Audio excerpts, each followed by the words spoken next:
Get on your knees and empty your pockets, old man. Gary Hollis's shout tore through the silence of the Evertrust supermarket at 2 in the morning. The elderly man standing beside Register 3 looked at him without lowering his eyes. Why should I do that? If you don't have money, then don't pretend to be a customer, Gary snapped. People like you only come in here to steal. He looked the man over again, from the worn brown coat to the muddy work boots. Just look at you. You look like you crawled out from under a bridge. A homeless old man walks in here dressed like that and expects me to believe he came to shop. I didn't steal anything, the man said.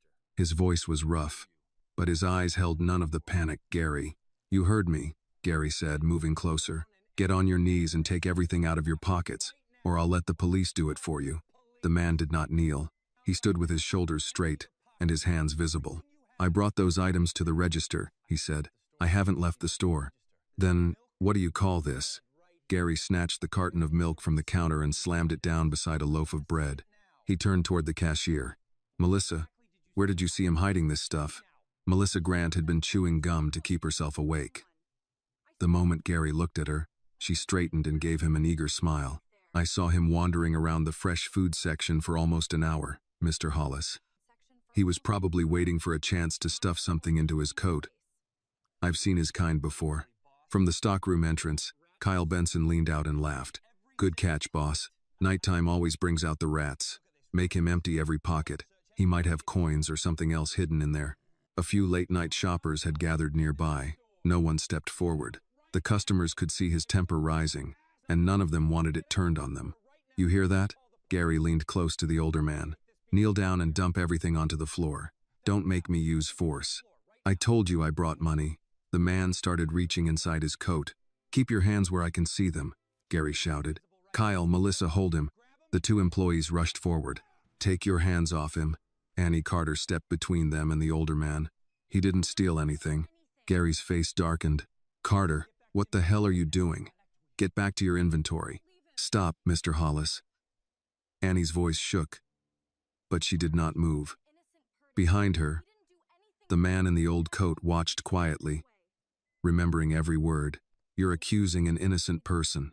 Gary stared at her as though she had forgotten her place. Annie pointed toward the bread and milk. He didn't steal those. I checked the dairy and bakery sections earlier.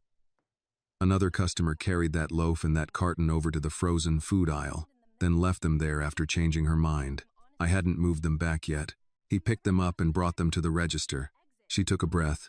He hasn't even crossed the checkout or gone near the exit. How can you call that stealing? Gary laughed. You're defending this ragged old man now? His eyes moved over Annie's faded uniform and worn shoes. You should be grateful I hired you at all. Your abilities are limited, Carter. There was a reason I removed your name from the shift leader promotion list. Don't stand here pretending you're smarter than everyone else. I'm not pretending to be smart, Annie said, clenching her hands at her sides. I'm telling the truth. Shut your mouth, Carter. Melissa slapped the counter and pointed at her. There you go again, acting like you know everything. You're a night stalker. You barely know what's happening outside the warehouse. Maybe you and this old man are working together. Is that it? Are you helping him steal from the store? I only think you're blaming him for something he didn't do. Annie turned toward the computer behind the register. The inventory system shows that both products were moved from their original sections. The shortage matches the items left near the frozen aisle. If you don't believe me, check the security footage. Gary gave another mocking laugh. Inventory? You're proud of that little trick of yours, aren't you? Who are you to tell me to check the cameras? I'm not telling you how to do your job. I'm asking you to protect an innocent man. Annie's voice became steadier. You're the manager. You have the right to investigate. You do not have the right to force an elderly customer onto his knees and humiliate him because of his clothes. Kyle burst out laughing. Listen to the hero. He stepped closer, his expression hardening. Look at yourself, Carter. Your clothes are worn out, and you smell like the stockroom. You can barely take care of yourself. Aren't you working here to support that crippled father of yours after his stroke? Annie's face went still. You should be trying to keep Mr. Hollis happy. If he fires you, what are you and your father going to eat? Dirt. But here you are pretending to fight for justice. Her eyes burned, but she refused to cry in front of them. Instead, Annie reached into her pocket. She took out several wrinkled bills and a few coins, then placed them on the counter. $4.20. she said. I'll pay for his bread and milk. That means the items have been purchased. Can you let him leave now? The store became silent. Melissa stopped chewing. Kyle stared at Annie as though she had lost her mind. Gary's face turned red. Annie had challenged him in front of customers, and worse, she had done it without shouting or backing down. Fine, he said. You want to be a hero? He tore Annie's employee badge from her uniform. Annie Carter, you are suspended without pay. Effective immediately. Get your things and get out of my store. The older man, who had remained silent, finally spoke. Young man. His voice was low, but it cut through Gary's anger. This store exists to serve people, not to humiliate them because of how they look. Are you certain this is how you want to handle this? Gary glared at him. Both of you get out before I call security and have you thrown out. Mr. Hollis, please, Annie began. Melissa cut her off. You should have known when to stay quiet. That's the lesson you get for making Mr. Hollis angry. Annie swallowed the ache in her throat. She bent down, gathered the coins that had rolled onto the floor, then turned to the older man. Are you all right? He nodded. Come with me. I'll walk you outside. It isn't safe for you here. They passed through the glass doors together. Cold wind moved across the parking lot, carrying the smell of rain and wet pavement. Under the yellow light near the entrance, the older man stopped and looked back through the glass. Gary was still standing beside the register, talking with Kyle and Melissa, as though nothing had happened. Annie's employee badge lay on the counter where he had thrown it. I'm sorry, the man said. Because of these old clothes, you were dragged into this. If I had explained myself more clearly, perhaps you would not have lost a job you needed. I was suspended, Annie said, though the word still tightened her throat. I haven't been fired yet. She forced a small smile, even though her eyes burned. And even if I could go back to that moment, I would still step in. Why? My father taught me that money can be earned again. A person's dignity is harder to repair after somebody crushes it in public. If Annie's courage touched your heart, please like this video and comment where you are watching from. You may discover that someone near you is watching with you too. Subscribe to the channel for more inspiring and heartwarming stories. The man accepted the bag. Your father sounds like an honorable man. He sighed and adjusted the collar of his worn coat. But are you truly not sorry? That employee made it sound as though your family is already struggling. I'm worried, Annie admitted. My father had a mild stroke. The doctor called it mild, but the bills don't feel mild.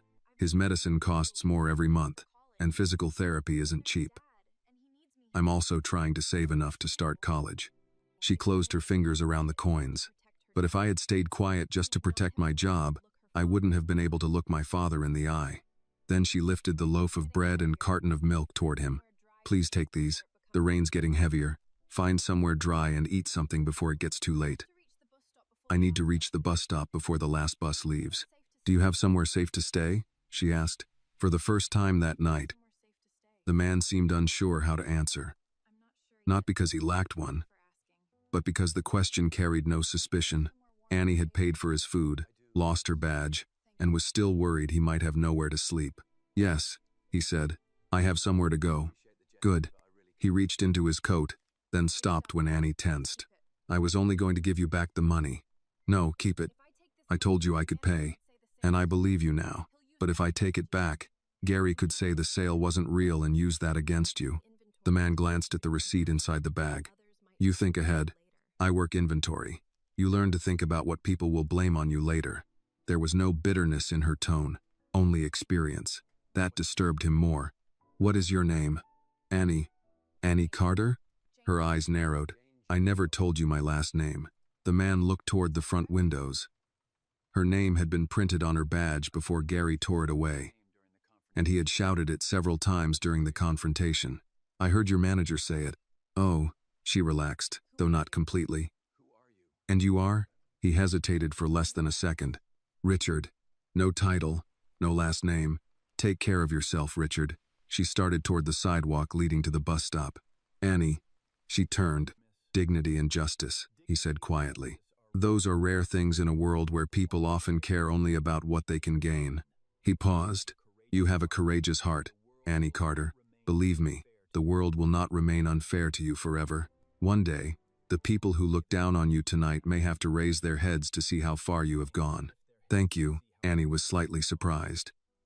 She gave him a respectful nod, pulled her thin jacket tighter, and hurried into the rain toward the bus stop.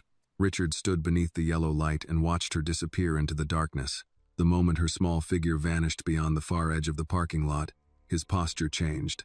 He took out his phone and entered a secure number. The call was answered immediately. "Mr. Chairman," a middle-aged man said, "the legal and security teams are in position outside the branch. Are you hurt?"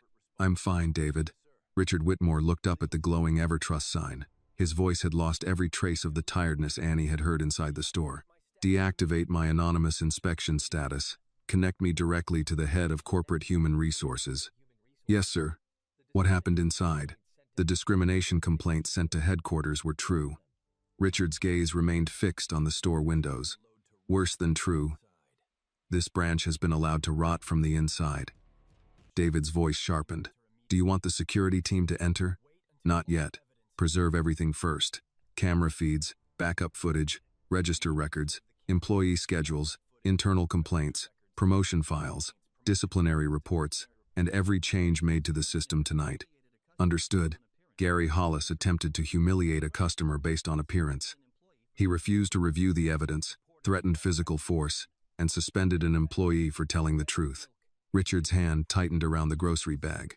Melissa Grant and Kyle Benson supported the accusation. One lied about what she saw. The other mocked the employee's disabled father and encouraged the abuse. There was a short silence on the line. "Would you like all three placed on administrative leave pending investigation?" "No," Richard said. "The recordings are clear, and the live security feed confirms what happened. Terminate Gary Hollis, Melissa Grant, and Kyle Benson before the morning shift begins." "Yes, Mr. Whitmore," and flag their files. "They will not be rehired at any EverTrust location. I'll handle it personally. Gary may try to alter records before he leaves. Freeze his administrative access now." "Already in progress." Richard's expression hardened. "Pull every complaint connected to this branch for the last 5 years. I want to know who reviewed them, who dismissed them, and who benefited from keeping this place quiet." David hesitated. "There's something else, Reco. Several complaints were closed through the regional operations office." "Vanessa Reed?" "Yes." Richard was silent for a moment. "Open a confidential audit of her department. She is not to be warned." "Understood." "And pull Annie Carter's complete employment record." "For disciplinary review?" "No." Richard looked toward the road where Annie had disappeared into the rain. "Attendance, training scores, inventory corrections, promotion applications, performance reviews, every report submitted under her login, and every report Gary signed after she created it." David began entering the request. "May I ask why?" "Because a stock clerk understood this store better than its manager." Richard removed the small recording device from inside his coat. "And because she was willing to lose what little she had to protect someone she believed had nothing." He ended the call. By the time Annie reached the bus shelter, rain had soaked through her jacket. She sat beneath the cracked plastic roof, unaware that 3 employees were about to lose the positions they had used to torment her. She also had no idea that the old man she had defended was Richard Whitmore, the billionaire founder of EverTrust Markets. The last bus arrived 12 minutes late. Annie climbed aboard with rainwater dripping from the sleeves of her jacket. Only 4 passengers were inside. A hospital orderly asleep against the window, a woman holding 2 grocery bags between her shoes, a construction worker staring at his phone, and the driver, who gave Annie a tired nod as she tapped her transit card. She chose a seat near the back and pressed the wet grocery receipt from her pocket flat against her knee. $4.20 was not much to most people, but she had already divided that week's wages before earning them. Part would cover groceries. Part would go toward her father's medication. The rest was supposed to help pay for his physical therapy session on Friday. Now there might not be a paycheck at all. Annie opened her banking app. The balance made her chest tighten. She closed it before the number could become more frightening through repetition. When the bus reached her neighborhood, the rain had softened to a steady drizzle.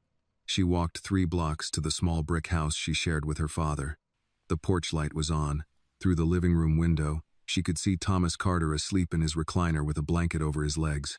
His left hand rested against his chest, the fingers slightly curled from the stroke. A muted late-night game show flickered across the television. Annie stood beneath the porch awning and wiped her face with her sleeve. She did not want him to see that she had been crying. The lock clicked before she put in her key. Thomas opened the door with his right hand. "You missed the first bus again?" His voice was thick with sleep, but his eyes were alert. The weather slowed everything down. He looked past her toward the street. "Where's your car?" "Still at the repair shop. I thought they said it would be ready yesterday. They also said the transmission noise was nothing." Thomas stepped aside. "Come in before you catch pneumonia." Annie entered and removed her wet shoes near the door. She tried to pass him, but his gaze dropped to the empty clip on her uniform. "Where's your badge?" She paused. "Annie." "Dad, it's late." That didn't answer me. She placed her bag on the kitchen table. Something happened at work. Thomas moved carefully back toward his chair. Since the stroke, every quick motion had become a negotiation. Annie watched him lower himself and hated how much older he looked when he was tired. "Were you hurt?" he asked. "No." "Did somebody touch you?" "No." "Then sit down and tell me." Annie remained standing for a moment before taking the chair across from him. There was an older man in the store. Gary accused him of stealing bread and milk. "Did he?" "No." Another customer left the items near the frozen section. The man picked them up and took them to the register. "And Gary didn't check?" "He didn't want to check." Thomas's jaw tightened. "What did he do?" "He made the man stand in front of everybody. He told him to kneel and empty his pockets." Thomas stared at her. "He tried to make an old man kneel?" "Yes." "And you stepped in?" "It was not a question." Annie looked down. "I knew where the items came from. I told Gary to check the camera." "What happened?" "He got angry. He's always angry when the truth isn't useful to him." Annie almost smiled, but it faded. "I paid for the bread and milk." "With what?" "The cash from tonight." Thomas looked toward the jar on the kitchen shelf marked Annie's tuition. "How much?" $4.20. "That's not what I meant." She understood. "He suspended me without pay." Thomas leaned back slowly. For several seconds, the only sound in the room was rain against the windows. "How long?" "He didn't say." "Did he give you anything in writing?" "No." "Did you sign anything?" "No." "Good." Annie looked at him. "You're not angry?" "I'm angry." "At me?" "At the man who put you in that position." Thomas lifted his weakened hand, tried to straighten two fingers, then stopped when they began to tremble. "But I'm also worried." "I know. Friday's therapy payment. We'll figure it out." "With what money?" "I can call the clinic. Maybe they'll let us delay it." Thomas shook his head. "You shouldn't have to bargain for my treatment. You shouldn't have to skip it. And you shouldn't have to lose your future because my body failed me." "Dad." "No. Let me finish." His voice remained calm, but Annie heard the shame beneath it. "You graduated with honors. You got into college. You should be worrying about classes and dorm rooms, not whether my hand can hold a coffee cup. You took care of me my whole life. That was my job. And helping you is mine."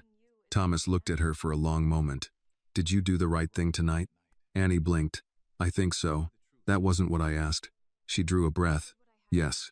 "Would you do it again?" "Yes." "Then don't apologize for it." Her eyes filled. "But we need the money." "We do." "What if Gary fires me?" "Then we face that when it comes." "You make it sound simple." "It isn't simple." Thomas leaned forward. "Doing right doesn't make the electric company patient. It doesn't lower the price of medicine.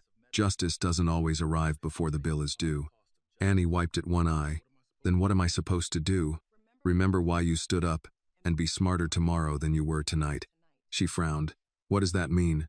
"It means write everything down. The time, the customers, what Gary said, what Melissa said, what Kyle said. Every detail you remember." "Why?" "Because people who lie first usually write the report first." Annie reached for the spiral notebook in her bag. Thomas nodded. "That's my girl." While she wrote, he went to the kitchen and heated canned tomato soup with one hand. Annie made grilled cheese sandwiches because neither of them had eaten. They sat at the small table as dawn began to lighten the windows. At 7:15, Gary Hollis entered Evertrust wearing a clean shirt and the confidence of a man expecting no consequences. Kyle arrived 10 minutes later, yawning. Melissa came in with fresh makeup and complained that Annie's unfinished inventory had left the store behind schedule. Gary had just unlocked his office when his computer screen went black. "What the hell?" His phone rang. "This is Hollis." "Mr. Hollis, this is Corporate Human Resources. Do not access any company systems. Remain in your office until security arrives. Gary stood. Security? What is this about? Your employment has been terminated effective immediately. His face drained. That's impossible. The line went silent for half a second. No, Mr. Hollis. It has already been authorized. By 8 o'clock, Gary, Kyle, and Melissa had been escorted from the building. None of them were told who had approved the decision. Across town, Annie had fallen asleep at the kitchen table with her notebook open beneath her arm. A black sedan stopped in front of the Carter house. Margaret Cole stepped out carrying a leather folder and walked toward the porch. Margaret Cole climbed the porch steps and knocked twice.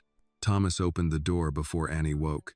He studied the woman standing outside in a charcoal suit, holding a leather folder beneath one arm. Can I help you, Mr. Carter? Yes. My name is Margaret Cole. I'm with EverTrust Markets. Thomas's expression hardened. If you came to fire my daughter, you can do it without waking her. Margaret glanced past him. Annie was asleep at the kitchen table, her cheek resting near the open spiral notebook. I didn't come to fire her. Then why are you here? To correct something the company should have noticed a long time ago. Thomas remained in the doorway. Margaret did not try to step inside. I understand your caution, she said. May I speak with both of you? Thomas looked back at Annie. She worked all night. I can return later. The sound of their voices woke her. Annie lifted her head, confused, then saw Margaret outside. She stood too quickly and nearly knocked over the empty soup bowl beside her. Is this about my suspension? Margaret looked at her uniform, the damp fabric now wrinkled from sleep. Yes, but not in the way you think. Thomas opened the door wider. Come in. Thank you, Mr. Carter. Margaret wiped her shoes on the mat before entering. Thomas offered her the chair across from Annie.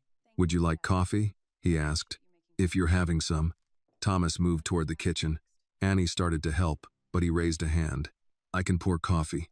His left hand remained close to his body while he used the right. Margaret noticed but said nothing. Annie sat down. Who are you exactly? Executive Administration. That doesn't tell me much. No, it doesn't. Margaret placed the leather folder on the table. What happened at the store last night triggered an immediate review. Annie's stomach tightened. Gary said I interfered with a theft investigation. The footage shows there was no theft. Thomas set 3 mugs on the table. So she was right, he said. Yes. Annie stared at Margaret. You checked the cameras? Corporate security preserved the video before anyone at the branch could alter it. Why would anyone at corporate care that quickly? Margaret paused. Because the incident was more serious than Mr. Hollis understood. Is the old man all right? He is. Did the police bother him? No police report was filed. Annie released a breath she had been holding. Margaret continued. Gary Hollis, Kyle Benson, and Melissa Grant were terminated this morning. Annie looked at her father, then back at Margaret. All 3? Yes. For what they did to him. For what they did last night and for what the review uncovered afterward. Thomas sat beside Annie. What else did you find? Margaret opened the folder. Mr. Hollis had 5 prior complaints involving discrimination, intimidation, and improper loss prevention procedures. Several were closed without a full investigation. We also found altered schedules, inconsistent disciplinary records, and employee work submitted under his name. Annie's eyes moved toward her notebook. My reports. Some of them. How many? We are still reviewing the files. Annie gave a quiet, humorless laugh. I knew he was taking credit. I didn't know anybody would ever care. Margaret met her eyes. They should have cared before last night. Thomas folded his arms. What happens to my daughter? Her suspension has been canceled. She will receive back pay for the full shift and any hours lost because of Mr. Hollis's action. Annie looked down at her hands. So I can go back? You can. Relief came first, followed by something she had not expected. Disappointment. Going back meant returning to the same aisles, the same stockroom, and the same job she had already outgrown. Margaret noticed the change in her face. But that isn't the only reason I came. She removed several pages from the folder. Your attendance record is excellent. You have no valid disciplinary actions. Your inventory corrections reduced spoilage and pricing errors. You also trained 3 employees despite never being given a training title. Kyle was one of them, Annie said. I saw that. He still made me do his work. Margaret's mouth tightened. That was also documented. Thomas leaned closer. What are you offering? Margaret turned the first page toward Annie. At the top was the EverTrust logo. followed by words Annie read twice before they made sense. EverTrust Scholarship and Management Internship. This is a paid early career program at corporate headquarters, Margaret said. It includes management training, transportation assistance, academic advising, and eligibility for a full college scholarship. Annie did not touch the paper. I didn't apply for this. No. Then why am I being offered it? Because your record was reviewed. After I defended that man, that caused someone to open the file. It did not create what was inside it. Annie looked at the list of qualifications. Most applicants were college students or recent graduates. She had finished high school 3 months ago. I'm not qualified. Margaret slid another document across the table. This is the anonymous evaluation of your inventory work. Your recommendations scored higher than several submissions from assistant managers. That can't be right. It is. Thomas picked up the page and read it slowly. Annie looked at Margaret. Is this charity? No. Public relations? No cameras, no press release, no requirement to tell your story. Then why now? Margaret answered without hesitation. Because people failed to see your work until a crisis forced them to look. Annie sat back. Outside, rainwater continued dripping from the edge of the roof.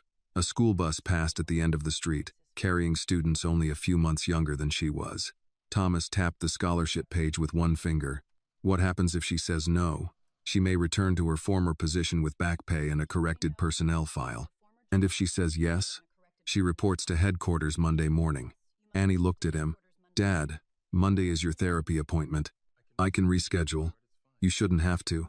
I'm not letting you turn down college money because I need help getting into a car. We don't even have a working car. The program provides transportation assistance, Margaret said. A prepaid transit pass begins immediately. If the internship requires branch travel, the company arranges it. Annie's suspicion returned. This sounds too convenient. It is organized, Margaret corrected. That may feel unusual after working for Mr. Hollis. Thomas gave a small laugh. Margaret closed the folder, leaving the offer in front of Annie. You do not have to decide this morning. Take 24 hours. Annie looked at the pages but did not pick them up. There are people with degrees who would want this. There are. And you're giving it to an 18-year-old Night Stalker? We are asking her to compete for it. That's different. Yes, Margaret said. It is. She stood and handed Thomas a business card. Call me with any questions. Not the store. Not regional operations. Me. Thomas studied the card. Who asked you to come here? Margaret reached for the door. Someone who believes Annie's work deserves a fair review. Does that person have a name? A slight smile appeared on Margaret's face. Everyone does, Mr. Carter. Some names simply carry more weight than others. After she left, Annie remained at the table, staring at the offer. Thomas lifted the first page. You're thinking about saying no. I don't want to owe anyone. A fair opportunity is not a debt. What if I get there and everyone knows I don't belong? Thomas pushed the page back toward her. Then let them learn differently. Annie touched the edge of the paper. Across Atlanta, Richard Whitmore sat in a private office reviewing her employment file. Beside it lay the receipt for bread and milk. Margaret called him from the sedan. She has the offer. Did she accept? Not yet. Richard looked out over the city. Good. Margaret was silent. He understood the question. If she accepts too quickly because she feels grateful, then we have learned nothing. And if she refuses, then we respect it. Richard closed the file. But I don't think she will. Back in the Carter kitchen, Annie turned to the second page. Beneath the program description was a blank line waiting for her signature. For years, other people had decided what she was capable of before allowing her to speak. This time, the decision belonged to her. Annie read the offer 3 times after Margaret left, but the words did not become easier to trust. Paid internship, transportation assistance, academic advising, full scholarship eligibility. Thomas watched her from the kitchen counter while spreading butter across 2 slices of bread with his right hand. His left hand remained curled near his waist. You've been staring at that page for 20 minutes, he said. Has it changed? No. Then maybe you're waiting for it to disappear. Annie closed the folder. Things like this don't happen to people like us. Thomas placed the bread into a skillet. What kind of people are we? You know what I mean. I know what you're afraid to say. She looked at him. Thomas lowered the heat beneath the pan. Poor people, black people, people from this neighborhood, people who don't have friends in high offices, all of it. That doesn't answer whether you can do the work. It matters whether they think I can. They already asked you. They asked because of what happened at the store. They looked because of what happened. They stayed because of what they found. Annie opened the folder again. What if someone made a mistake? Then it's a well-organized mistake with transportation assistance. She tried not to laugh. Thomas smiled. There she is. The tomato soup warmed in a small pot beside the skillet. It was the same meal they made whenever money was tight, or one of them had been sick. Thomas had served it after Annie's mother died, when Annie was 9 and neither of them knew how to fill the silence at the table. Years later, it still tasted like grief made manageable. Annie helped carry the bowls to the table. Thomas tore his grilled cheese in half. When I started working at Northside Elementary, I was a substitute custodian, he said. No benefits. No guarantee I'd be there the next week. You've told me. Not this part. She waited. The head custodian got sick during winter break. A pipe burst on the second floor, and nobody could find the shutoff valve. The principal was calling plumbers, the district office, anybody with a title. Thomas dipped his sandwich into the soup. I knew where the valve was because I'd been cleaning around it every night for 6 months. I shut the water off before it ruined the classrooms downstairs. What happened? The principal gave me a permanent job. Annie smiled. Because you saved the school? No, because he finally noticed I knew the building better than the people making decisions about it. His gaze moved toward the EverTrust folder. People who work at night see things daylight management misses. Annie turned the spoon between her fingers. What if I go there and embarrass myself? You probably will. She stared at him. Everybody embarrasses themselves somewhere new, he said. That isn't failure. What if they look at me and only see a girl who stacks boxes? Then show them what the girl stacking boxes learned while they weren't looking. Annie lowered her voice. I don't want to leave you alone. I'm not helpless. You almost fell this morning. I stood up too fast. You can't drive yet. Mrs. Bennett already takes me to church. She can take me to therapy. You hate asking her. I also hate canned green beans. Life continues. Annie laughed despite herself, then grew serious again. If I accept, I'll have to report Monday. Then you should find something to wear. I own one decent dress. You're going to a corporate office, not a funeral. I don't own a suit. Mrs. Bennett's granddaughter works at a bank. She might have something. I'm not borrowing clothes from half the neighborhood. Thomas lifted one eyebrow. You're willing to risk your job for a stranger, but borrowing a jacket is where pride draws the line. That's different. Pride always says that. After dinner, Annie called Margaret. The woman answered on the second ring. This is Margaret Cole. Miss Cole, this is Annie Carter. Hello, Annie. I've decided. Margaret waited without pushing her. I'll accept the internship. Good. But I have conditions. A brief silence followed. I'm listening.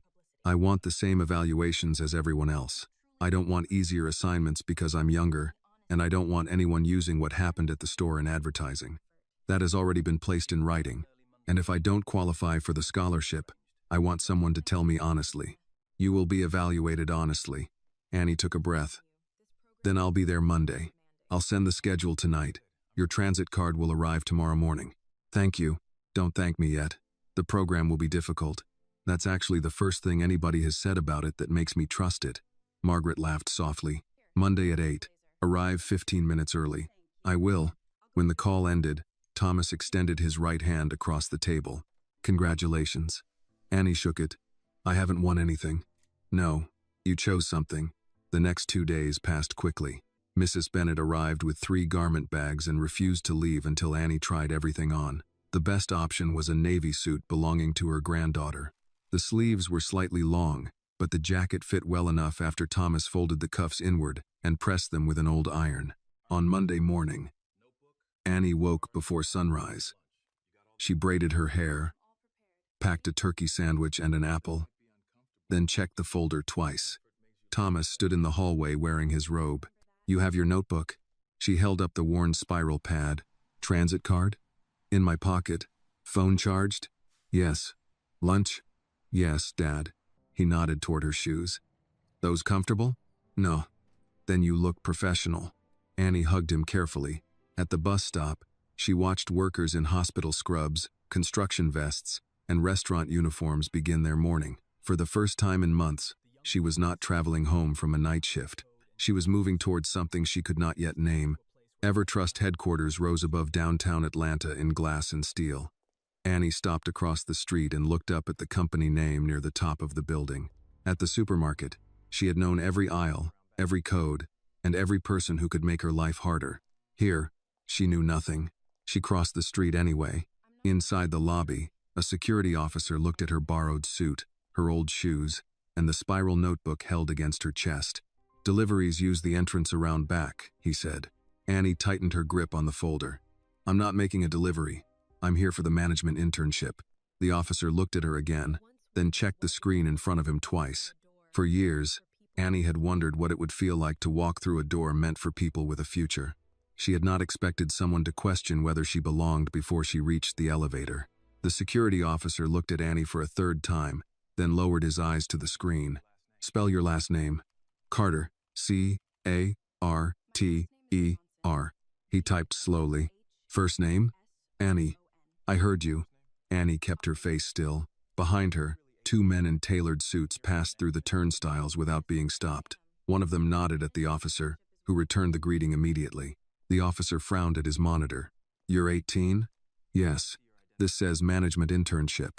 That's why I'm here." He looked at the borrowed navy suit, the worn shoes, and the spiral notebook again. "Do you have identification?" Annie handed him her driver's license. He studied it longer than necessary. A woman's voice came from behind the desk. "She's on the list, Mr. Lewis." Margaret Cole crossed the lobby with a tablet in one hand. She wore a dark green jacket and low heels that made almost no sound against the marble floor. The officer straightened. "Miss Cole, I was just verifying her information."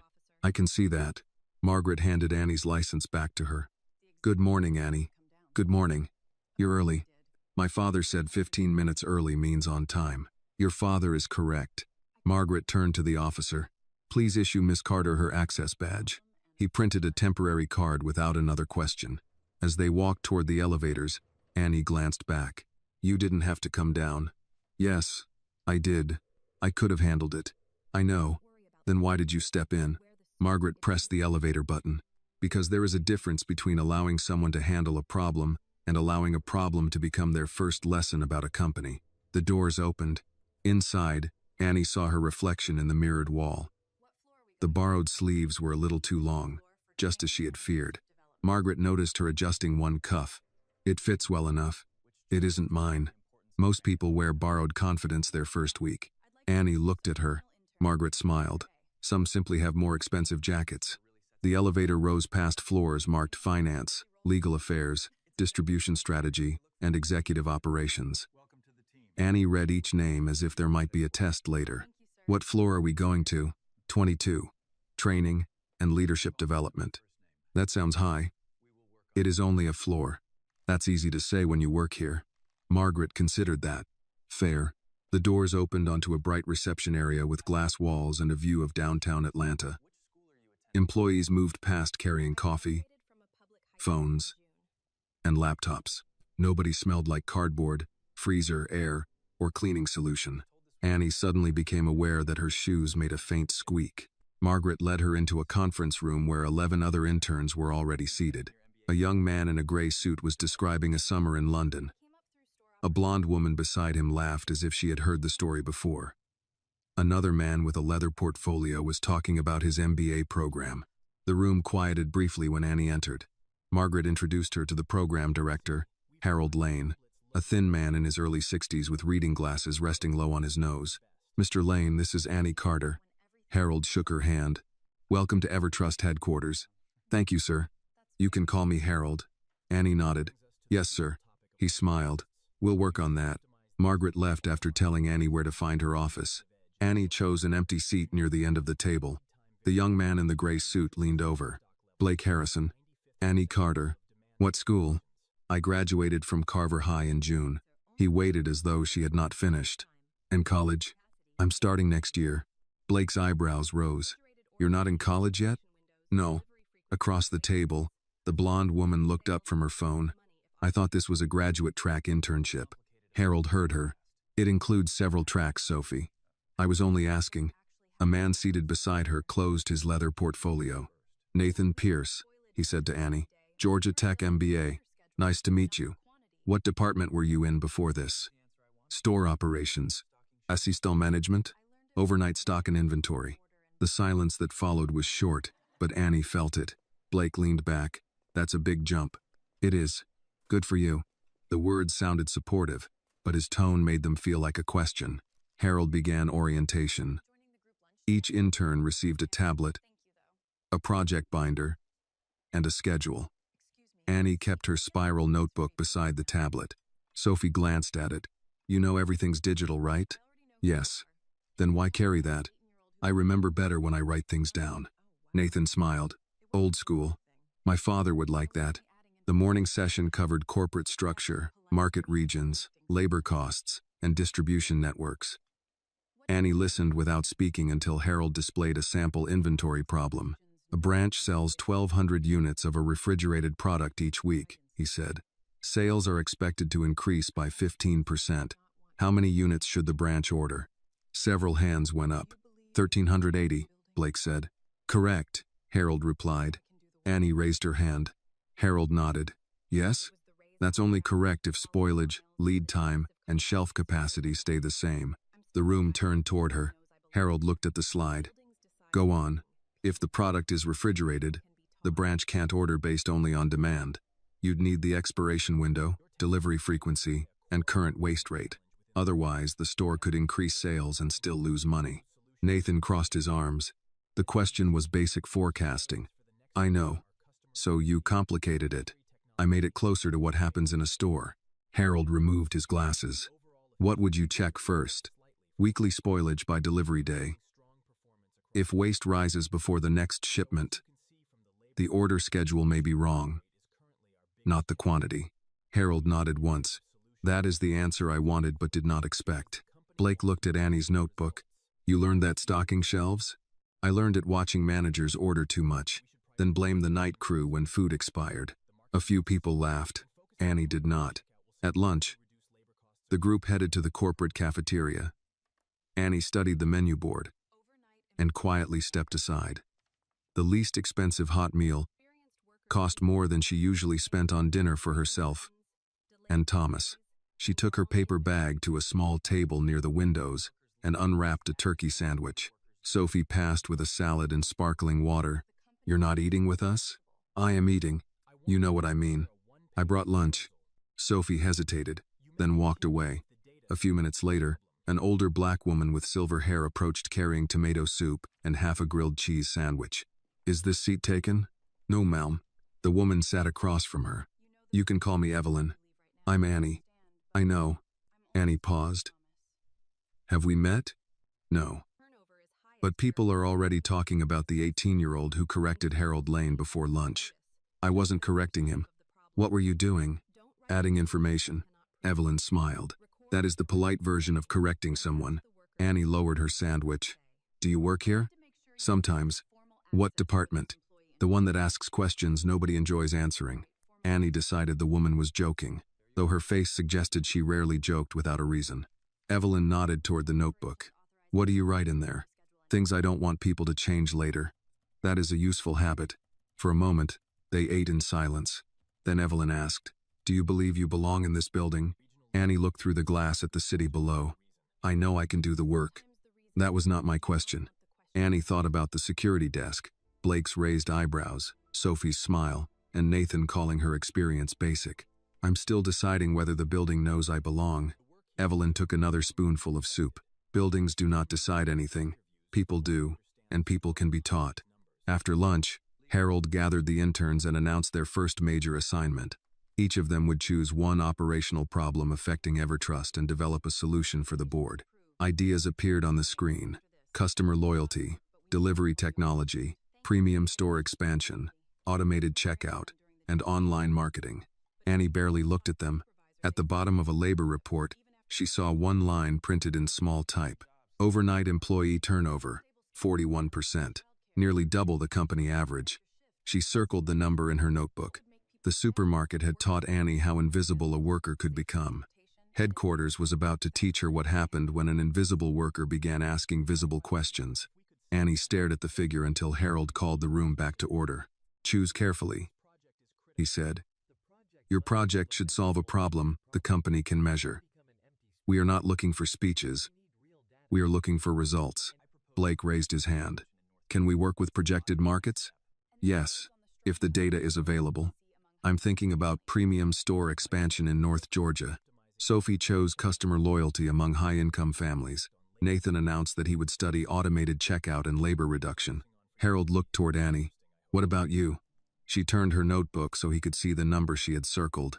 Overnight employee turnover. Nathan glanced at the report. That's a human resources issue. It's an operations issue too. How? When experienced workers leave, stores make more mistakes. New people have to be trained. Deliveries are delayed. Inventory gets counted wrong. Nathan shrugged. Hourly workers leave. That's what hourly workers do. Annie met his eyes. Sometimes they leave because the company makes staying impossible. The room went quiet. Harold studied her for a moment. Prepare a one-page proposal. If the data supports it, you may continue.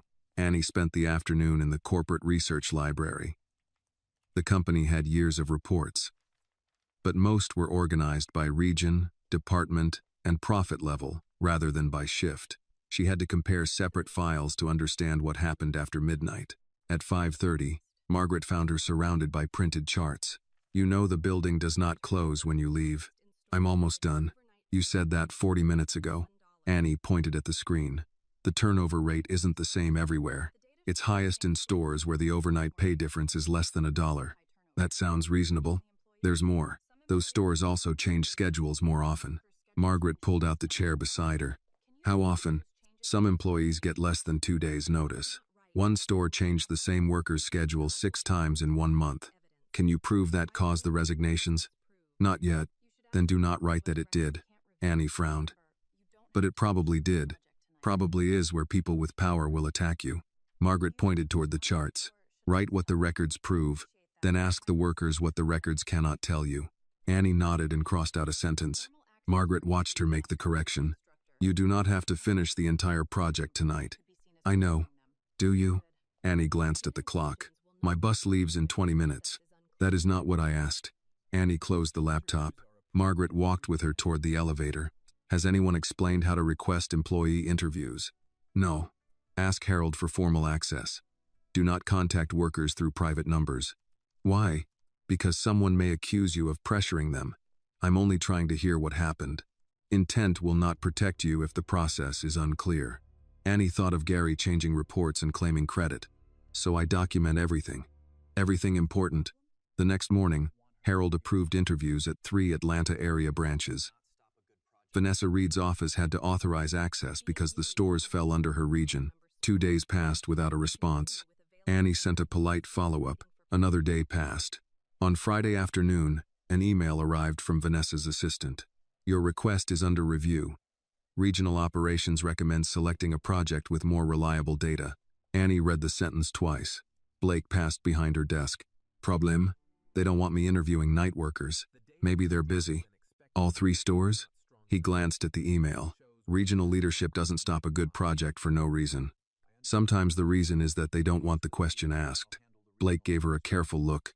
You should be careful saying things like that. Why? Because you've been here 1 week. Annie closed the message. That doesn't make the number smaller. Without interview approval, she worked with information already available. She compared payroll, injury reports, promotion applications, and training attendance.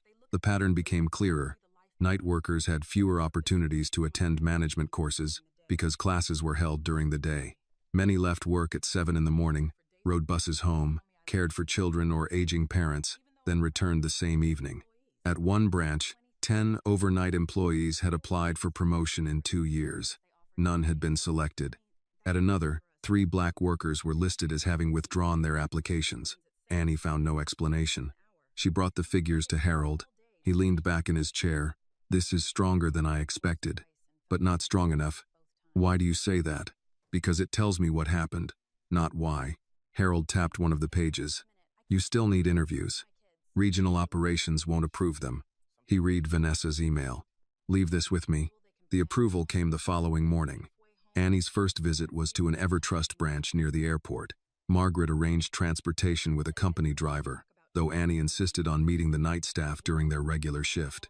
At 1:30 in the morning, She sat in a break room with cracked vinyl chairs and a vending machine that hummed louder than the refrigerator. A woman named Denise Walker poured powdered creamer into her coffee. She was 58 and had worked nights for 11 years. "Why nights?" Annie asked. "I raised my grandson during the day." "Is he still living with you?" "He's in community college now." "Then why stay on nights?" Denise gave a tired laugh. "Because every time I apply for day supervisor, they tell me I don't have leadership experience." "You've trained new employees." 23 of them. Annie wrote the number down. "Have you ever taken the company management course? It starts at 9 in the morning. Your shift ends at 7, and I live an hour away by bus, so you'd have to stay awake all day." "Did it twice." Denise stirred her coffee. "Fell asleep on the bus and missed my stop both times." A younger employee named Marcus Lee joined them. He worked 2 jobs and sometimes slept in his car between shifts. Another worker said her schedule had changed so often that she lost her childcare arrangement. Annie listened without interrupting. Before leaving, she asked Denise one final question. "What would make people stay?" Denise looked toward the break room door. "A schedule we can plan around, a safe way home, a chance to move up that doesn't require pretending we don't have families." She picked up her coffee. "People in headquarters talk about treating everyone the same, but we don't all carry the same load." Annie stopped writing. Denise continued. "Justice isn't always giving everybody the same thing. Sometimes it's finally noticing who has been carrying more." On the ride back to headquarters, Annie wrote the sentence at the top of a new page. Below it, she added a title, "The Night Shift Promise." By Monday morning, she had the beginning of a real proposal. Stable schedules, fair overnight pay, transportation support, emergency medical assistance, anonymous complaints, and management training workers could complete from home. She submitted the outline before lunch. On the 29th floor, Vanessa Reed opened the document in her office. Her public smile disappeared as she read the section about promotion audits and missing complaints. She circled 3 words in red. Independent Regional Review. Then she picked up the phone. "Schedule Annie Carter for a meeting," she told her assistant. "When?" Vanessa looked down at Annie's proposal. "Tomorrow morning. Before that girl starts believing she belongs here." Vanessa Reed's assistant called Annie at 8:15 the next morning. "Miss Reed would like to see you at 9. Annie looked at the clock on her computer. "Did she say what the meeting is about?" "Your project. Should I bring anything?" "Just yourself." The call ended before Annie could ask another question. Margaret was reviewing a budget report at the next desk. Annie turned toward her. "Vanessa Reed wants to see me." Margaret kept her eyes on the screen. "When?" 9. "Did you request the meeting?" "No." "Then bring your notebook and a copy of your proposal." Her assistant said to bring only myself. Margaret looked up. "Your work is part of yourself while you are in this building." At 5 minutes before 9, Annie stood outside Vanessa's office on the 29th floor. The reception area was quiet, with white walls, expensive furniture, and framed photographs of Vanessa shaking hands with city officials and nonprofit leaders. In one picture, she stood behind a group of black high school students beneath a banner that read, "Building Tomorrow's Leaders." The assistant opened the door. "She'll see you now." Vanessa rose from behind a wide glass desk. Her dark blue suit fit perfectly, and her smile looked practiced without appearing false. "Annie Carter, come in." "Good morning, Miss Reed." "Please, sit." Annie sat in the chair across from her and placed her notebook on her lap. Vanessa noticed it. "I hear you carry that everywhere. It helps me keep track of things. That can be useful." Vanessa folded her hands. "I read your night shift promise proposal." "Thank you. It is ambitious." Annie waited. "You interviewed employees at the airport branch?" "Yes, ma'am. The visit was approved." "I know. I approved it." Annie remembered that the authorization had only arrived after Harold intervened. Vanessa continued. "Some of those workers have strong opinions. Strong opinions are not always reliable evidence. I used the interviews to understand the data. I didn't replace the numbers with personal stories." "That is good to hear." Vanessa's smile remained, but her voice cooled. "Tell me, Annie, what do you believe this company owes its employees? Fair pay for the work they do, safe conditions, a chance to advance if they qualify. And you believe EverTrust does not provide those things?" "I believe some workers have less access to them." "That is a serious claim. It's what the records show." Vanessa leaned back. "You have been at headquarters for less than 2 weeks." "Yes, ma'am." "You are 18 years old." "Yes." "You have no college degree." no formal management experience, and limited knowledge of regional operations. That's true. Yet you are proposing that this company audit managers who have spent 20 or 30 years building their careers. I'm proposing that promotion records be reviewed. By people who understand them, by people who aren't responsible for the decisions being reviewed. For the first time, Vanessa's smile faded. Do you think I'm hiding something? Annie felt her pulse quicken. I didn't say that. You implied it. I said an independent review would be more credible. Vanessa stood and walked toward the windows. Do you know how difficult it is to manage more than 200 stores? No. Thousands of employees. Supply disruptions. Theft. Labor shortages. Medical claims. Customer complaints. Every decision creates 10 new problems. I understand it's complicated. Do you? Vanessa turned. Because your proposal reads as though every tired employee is a victim and every manager is waiting to exploit them. That isn't what I wrote. It is how the board may hear it. Annie opened her notebook. Vanessa's eyes dropped to it. You don't need to take notes. I remember better when I write. This is a conversation, not an investigation. Annie closed the notebook but kept the pen in her hand. Vanessa returned to her chair. I want to help you. Annie said nothing. You have a compelling story. A young black woman from a difficult background, working nights while caring for an ill father. You were overlooked, then given a chance. People will respond to that. My project isn't about my story. Everything is about a story at this level. Vanessa slid a folder across the desk. Inside was a different project outline titled Improving Customer Loyalty Through Community Engagement. This would suit you better, Vanessa said. You could interview families, work with local churches, and help EverTrust strengthen its image in underserved neighborhoods. Why would that suit me better? You understand those communities. I also understand night operations. Vanessa's expression hardened for half a second. The customer project is visible, positive, and practical. Your current proposal may create conflict the company does not need. If the problem is real, the conflict already exists. Vanessa tapped one finger against the desk. You are intelligent, Annie. That is obvious. But intelligence without judgment can become arrogance. Annie looked at the replacement proposal. Am I being ordered to change topics? No. Then I'd like to continue with the night shift promise. Vanessa smiled again, but there was no warmth in it. You should think carefully before deciding. I have. You were given an unusual opportunity. Many people would be grateful simply to sit where you are sitting. I am grateful. Gratitude is often more valuable than ambition. Annie tightened her grip on the pen. I'm grateful for the opportunity, Miss Reed. I also think the opportunity requires honest work. Silence settled between them. Vanessa closed the folder. You may continue your project. Thank you, but regional data is confidential. Any request must come through my office. I understand. And if your work creates unnecessary disruption, the scholarship committee will consider whether you are suited for the program. Annie heard the threat, even though Vanessa never raised her voice. I understand that too. When Annie returned to the 22nd floor, Nathan looked up from his computer. How did the royal audience go? She wants me to change projects. To what? Community engagement. That's probably smarter. For who?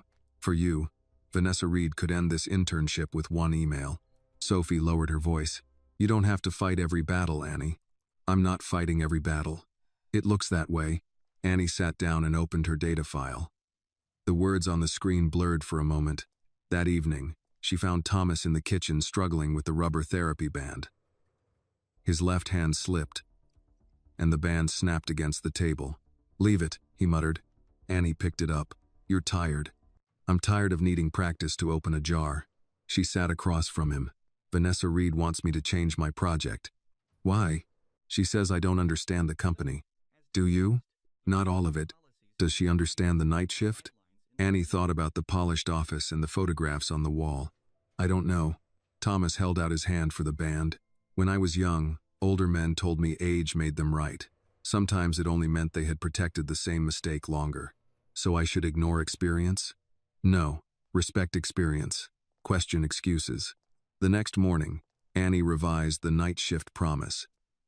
She added projected costs, turnover savings, accident reduction, and training returns. By noon, the proposal was stronger than before Vanessa called her upstairs. At the same time, Vanessa sent a private message to Regional Human Resources. Review Annie Carter's access. Limit all employee-level data until further notice. Gary had tried to control Annie with anger. Vanessa intended to do it with locked doors, polished language, and rules that appeared fair until they were used against the wrong person. The restrictions appeared the next morning. Annie logged into the research portal and found 3 folders grayed out. Payroll history, promotion records, and employee complaints were no longer available. She refreshed the page. Nothing changed. Nathan glanced over from the next desk. Computer trouble? My access changed. Maybe you clicked the wrong folder. I used these files yesterday. Sophie leaned back in her chair. Did Vanessa say she was limiting your access? No. Then ask her office. Annie opened her email and found a message sent at 6:12 a.m. Due to confidentiality requirements, intern access to employee-level data has been revised. All future requests must receive regional authorization. There was no signature beyond regional operations. Blake read the message over her shoulder. That seems normal. It only applies to me. You don't know that. Annie turned her screen toward him. Can you open the promotion file? Blake returned to his desk and clicked through the system. Yes. Nathan? He tried. Mine works. Sophie checked hers and said nothing. Blake shifted his weight. Maybe your project includes sensitive information. All our projects use company data. Yours is about employees accusing managers. My project is about turnover. That isn't how Vanessa sees it. Annie closed the portal. At 10, she took printed copies of her prior requests to Margaret's office. Margaret read the message, then checked the access log on her tablet. This was authorized through regional operations, she said. Vanessa, her department. Can she do that? She can request restrictions. Whether they remain is another question. Annie sat across from her. If I complain, she'll say I'm proving her point. Which point? That I'm immature and difficult. Margaret placed the tablet on the desk. People sometimes call a woman difficult when she notices what they hope she would ignore. What should I do? Document what changed. Request the information through the proper channel. Do not accuse anyone yet. That could take weeks. Yes. My presentation is in 6. Then find records her office does not control. Annie frowned. Like what? You understand inventory. When one number is wrong, what do you compare it with? Delivery logs, register sales, damage reports. Margaret nodded. Human systems leave more than one record, too. Annie returned to her desk and began listing possible sources. Training attendance, access, card activity, scheduling software, uniform orders, workers' compensation claims, and recruitment costs. None provided a full picture, but together they could reveal whether the official figures made sense. By late afternoon, she found her first contradiction. A branch in Decatur reported only 3 overnight resignations during the previous year. Yet the same branch had ordered 31 new overnight uniforms and processed 24 new employee badges. Annie checked another location. Low turnover on the regional report. High recruitment spending in finance. She opened a third.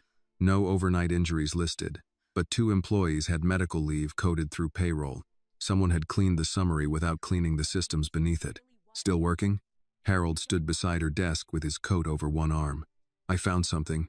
She showed him the comparisons. He read without speaking. These numbers don't match, he said. I know. Could there be an administrative explanation? Maybe. But it's happening across several stores. Harold set his coat down. Send this to the independent review team. I thought that team only handled final projects. It can handle evidence involving possible record manipulation. Should I copy Vanessa? No. Not until the documents are preserved. That answer told Annie more than he intended. She sent the files before leaving. Then, because the last bus had already passed, she stayed to wait for the next one. Most of the floor emptied. Cleaning crews moved through the halls, and the city lights reflected against the glass walls. Annie went to the employee history room to find older public reports. A framed photograph near the entrance caught her attention. A younger Evelyn Whitmore stood beside a man in his 30s at the opening of EverTrust's first distribution center. He wore a hard hat and work shirt, not a suit. The plaque beneath the image read, Richard Whitmore, founder and chief executive officer. Annie moved closer. The face was younger and clean-shaven. The hair was darker, but the eyes were the same, calm, watchful. Impossible to forget. She took out her phone and searched the company website. The official photograph was nearly 12 years old, but the jawline, the slight bend in the nose, and the expression matched the man from the supermarket. Her stomach tightened. Annie? She turned so quickly that her notebook slipped from her hand. Margaret stood at the end of the hallway. You're still here. Annie picked up the notebook. Who was he? Margaret looked toward the photograph. You know who. The man at the store. Margaret did not answer. Was that Richard Whitmore? You should speak with him directly. Annie's face grew hot. You knew? Yes. The whole time? Yes. And nobody thought I deserved to know? It was not my decision to tell you, but it was your decision to come to my house. That was my responsibility. Annie held the notebook against her chest. Was the internship part of some experiment? No. How am I supposed to believe that? Margaret's voice softened. Because your work was evaluated without your name attached. That doesn't explain why he pretended to be poor. No, it does not. Did he arrange for Gary to accuse him? No. Did he know Gary would treat him that way? He suspected the branch had serious problems. And he let it happen. Margaret held Annie's chaza. Yes. A conference room door opened behind them. Richard stepped into the hallway wearing a dark suit. He looked taller than Annie remembered, not because he had changed, but because the old coat had hidden the way he carried himself. Annie stared at him. He dismissed the two legal advisors behind him with a quiet word. They walked away. Annie, he said. She gave a short laugh without humor. So it is you. Yes. Richard what? Richard Whitmore. I know that now. Margaret looked between them. I'll give you privacy. No, Annie said. Please stay. Margaret remained.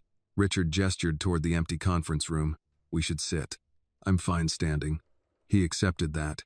Annie asked, was any of it real? The accusation was real. That isn't what I mean. I know. Did you walk into that store to test us? I went there to investigate complaints, dressed like someone who had nowhere to sleep. Yes. With a recorder. Yes. And security outside. Yes. Annie looked away for a moment. So when Gary told you to kneel, you could have ended it. I could have revealed who I was. But you didn't. No. Why? I wanted to see how far he would go. I wanted to know whether anyone would stop him. Annie turned back to him. You wanted an answer? Yes. I was the one who had to pay for it. Richard's expression changed. She continued before he could speak. You had lawyers outside. You had security. You had a car waiting. I had $4.20. A bus to catch. And a father who needed medicine. I know. No, you know now. Richard did not defend himself. Annie's voice remained low, but every word landed harder because of it. You walked into that store knowing you could leave whenever you wanted. People like me don't get to leave the consequences behind. You're right. The answer stopped her. She had expected an explanation, perhaps a polished apology that turned him into the reasonable one. Instead, he said, I believed I was testing the character of my employees. I did not consider that someone without power might be forced to carry the cost of that test. Annie looked at Margaret, then back at him. Was the internship payment for what I did? No. You opened my file because of that night. Yes. Then how is it not payment? Richard walked to the table and placed a folder on it. Your work was stripped of your name and evaluated by 3 people who did not know why it had been submitted. You ranked first. Annie did not touch the folder. He continued. You corrected inventory losses, identified reporting errors, and trained employees without credit. The incident made me look. Your work gave me a reason to keep looking. And the scholarship? You have not earned it yet. Her eyes narrowed. It remains competitive, he said. Your final project will be evaluated by the board. Will you vote? If you want me removed, I will remove myself. I do. Then I will. Margaret watched Richard carefully. Annie took a breath. I want the project judged without my name attached until the presentation. I want an outside review of the data. And I don't want the company using my story for publicity. Agreed. And if I fail, nobody changes the result because you feel guilty. Agreed. She looked at the photograph on the wall. I almost quit tonight. Are you still going to? Annie thought about Denise, the sleeping workers on buses, the promotion files that had disappeared, and Vanessa's locked folders. No. Richard nodded. Then what do you need? The records your regional office restricted. You will receive access through the independent audit team, not as a favor. As part of the investigation you triggered. Annie picked up her notebook. As she reached the elevator, Richard called her name. She turned. "I am sorry," he said. "Not because you discovered who I am, because you were right about what my silence cost." Annie studied him for a moment. "An apology is a beginning, Mr. Whitmore. It isn't the repair." The elevator doors opened. She stepped inside, leaving Richard in the hallway with the truth he had gone looking for and had not expected to find in himself. The next morning, Annie found a new folder waiting in the secure audit portal. Her access had been restored through an independent account, separate from Vanessa's regional system. Margaret stood beside her desk while Annie opened it. "You can review payroll, transportation, scheduling, training, injury reports, and promotion records," she said. "Every download will be logged." "That's fine. You sound disappointed." "I'm not. I just don't want anyone saying I got special access because Mr. Whitmore felt guilty. They may say it anyway." Annie looked at her. "That doesn't bother you?" "It bothers me. It simply does not surprise me." Margaret placed a small stack of forms beside the keyboard. "These are your formal requests for interviews with finance, human resources, transportation, and branch operations. Put every question in writing before the meetings, so nobody can claim I asked for something else later." "Exactly." Annie opened her spiral notebook. Margaret nodded toward it. "You kept good notes during your conversation with Mr. Whitmore?" "I wrote everything down when I got home." "How did your father react?" "He stared at me for a full minute, then asked whether billionaires normally dress like they sleep under bridges." Margaret smiled. "What did you tell him?" "That this one apparently does when he's investigating his own company." "And after that?" "He said rich people have strange hobbies." The humor faded from Annie's face as she turned back to the screen. "He also said Mr. Whitmore was wrong to let things go that far." "He was. You work for him. That does not change the answer." Annie studied her for a moment, then opened the first data file. Over the next week, the night shift promise became more than a list of complaints. Annie worked with departments she had only known as names on headquarters doors. In finance, a senior analyst named Paul Nguyen showed her the cost of replacing one overnight employee. "Recruiting, background checks, training hours, overtime while the position stays open," Paul said, moving figures across a spreadsheet. "The company estimates around $3,800. That doesn't include mistakes made while new workers are learning." "No." "Or experienced employees leaving because they're training replacements every month." "No." Annie entered another formula. Paul leaned closer. "What are you adding?" "Inventory errors linked to turnover. That will be difficult to prove. I can compare branches with similar sales but different retention." Paul considered it. "That might work." At the end of the meeting, he printed a report for her. "You know," he said, "most interns come in asking how to increase revenue. I'm trying to stop the company from losing money by helping workers. Those things aren't opposites." Paul gave her a slow nod. "A lot of executives take years to learn that." In transportation, Annie met Linda Brooks, a 63-year-old director who had started as a route dispatcher. "You want late-night shuttles for employees?" Linda asked. "Not everywhere. Only branches where public transportation ends before the shift does. That could get expensive. So does turnover." Linda folded her arms. "You have numbers?" Annie slid a page across the table. Linda read it, then reached for her glasses. "These estimates are conservative. I didn't want anyone saying I inflated them. You're proposing rideshare vouchers too, for branches with fewer than 10 overnight employees. A shuttle wouldn't make sense there." Linda looked at Annie over the top of the page. "Who taught you operations?" "Nobody officially." "That wasn't my question." Annie thought about nights counting damaged boxes, missed buses, and Gary signing his initials over her corrections. "People who made mistakes and blamed me for noticing." Linda laughed once. "Fair answer." Human resources was less welcoming. A vice president named Martin Cole, no relation to Margaret, listened to Annie's proposal with his hands folded over his stomach. "Anonymous complaints encourage false accusations," he said. "They also protect people who are afraid of retaliation. We already have a reporting hotline, managed through regional offices. That is standard." Several complaints disappeared inside those offices. Martin's expression tightened. "That is under investigation. That's why I'm proposing an outside vendor. You are suggesting that company managers cannot be trusted." I'm suggesting that workers need another option when the complaint involves the same managers reviewing it.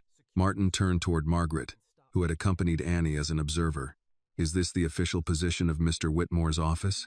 Margaret replied, this is Miss Carter's project. Martin looked back at Annie. You are very confident for someone with limited corporate experience. I'm confident about the problem. Those are not the same thing. No, sir, they aren't. He waited, perhaps expecting her to retreat. She did not. By Friday, Annie had built the proposal into 10 connected policies. Schedules posted 2 weeks in advance. Standardized overnight pay. Transportation support. Emergency medical grants. Independent complaints. Audited promotions. Paid online training. Credit for employee process improvements. Night shift representation in regional meetings. And formal protection against retaliation. She titled the financial section "The Cost of Treating Experience as Disposable." Nathan found the draft open on a shared table. That title sounds emotional, he said. It's accurate. You're still trying to prove the company is unfair. I'm trying to prove unfairness is expensive. He pulled out a chair. Let me give you some advice. Annie continued entering figures. You're going to anyway. You have Richard Whitmore's attention. That's more valuable than this project. Her fingers stopped over the keyboard. What does that mean? It means you could choose something safer, finish the internship, get your scholarship, and stop making enemies. I didn't come here to collect important friends. You think that's noble now? Wait until you're older. Annie looked at him. Do people become more honest with age? No. Then I'll keep my current plan. Nathan shook his head. You really don't know how this place works.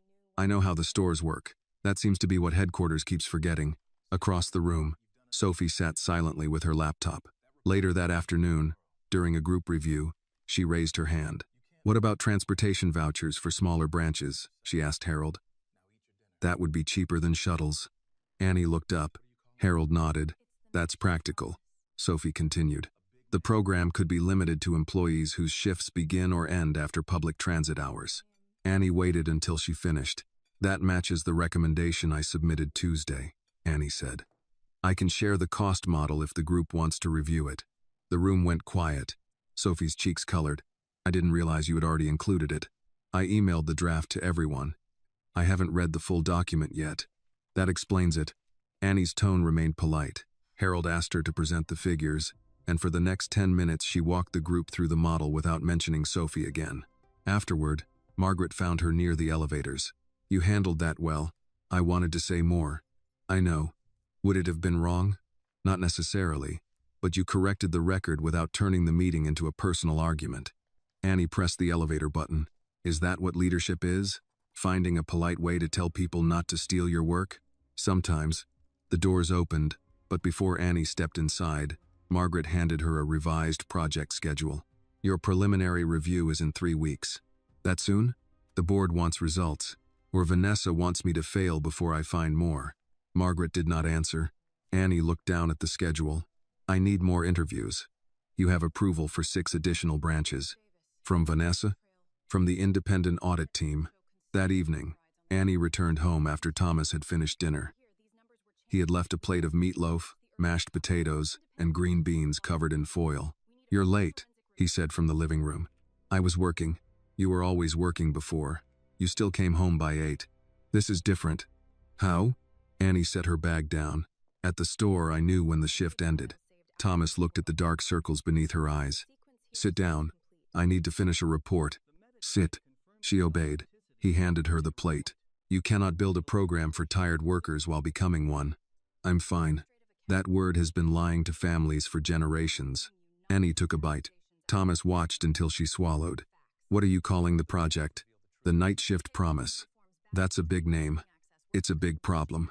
Then, make sure it promises something the company can actually keep. Annie looked at the worn maintenance keyring hanging beside his chair.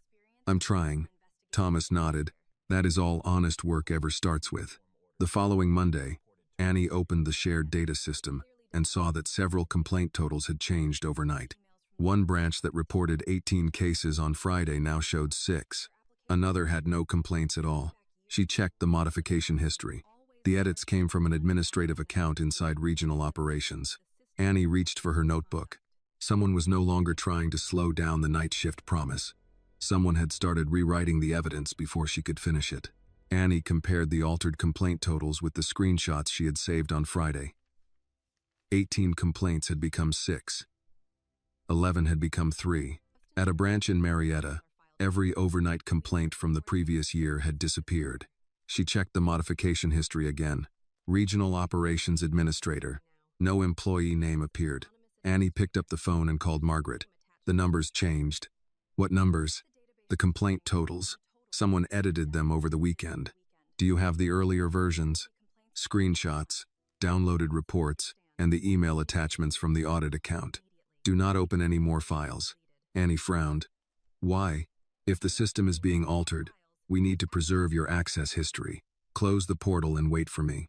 I can keep comparing the records. You can also give whoever changed them a reason to accuse you of doing the same thing. Annie removed her hands from the keyboard. I'll wait. Margaret arrived 10 minutes later with Harold and a member of the independent audit team named Elena Ruiz.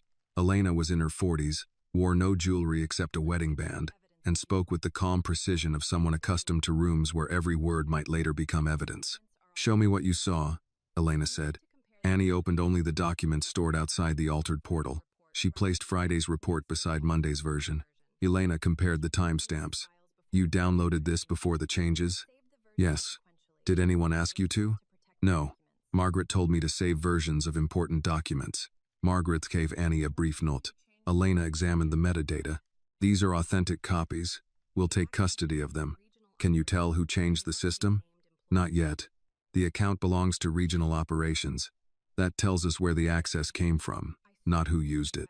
Annie looked toward Margaret. Vanessa's department. Elena closed the folder. Do not make that accusation outside this room. I didn't say Vanessa changed it, but others may hear what you are suggesting. Annie crossed her arms.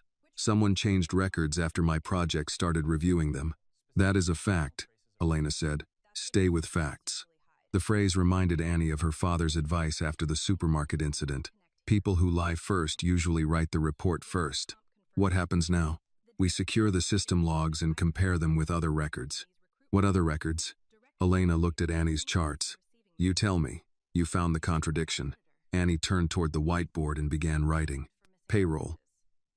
If someone resigned, their final hours should appear there. Uniform orders for replacements. New employee badges. Training attendance. Building access. Workers' compensation. Health benefit enrollment. Harold added. Recruitment expenses. And delivery errors, Annie said. Branches with constant turnover usually have more receiving mistakes. Elena watched her fill the board. You think like an auditor. I think like someone who has been blamed for missing boxes. For the rest of the morning, Annie worked from records Vanessa's office did not control. The deeper she looked, the less believable the official reports became. A branch listed 4 overnight resignations, yet 27 employees had been removed from payroll. Another claimed no promotion candidates had been rejected, but the training department showed 14 workers completed management courses without receiving interviews. At a store outside Decatur, 3 black employees were marked as having voluntarily withdrawn their applications for shift supervisor. Annie found emails from all 3, asking when interviews would be scheduled. One message had gone unanswered for 6 weeks. Annie printed it and placed it beside the promotion summary. They didn't withdraw, she said. They were ignored. Elena read the email. Add it to the evidence list. By noon, the audit team had identified 11 branches with inconsistent records. Harold rubbed his forehead. This is larger than one bad manager. It was always larger, Annie said. He looked at her. You suspected that from the start?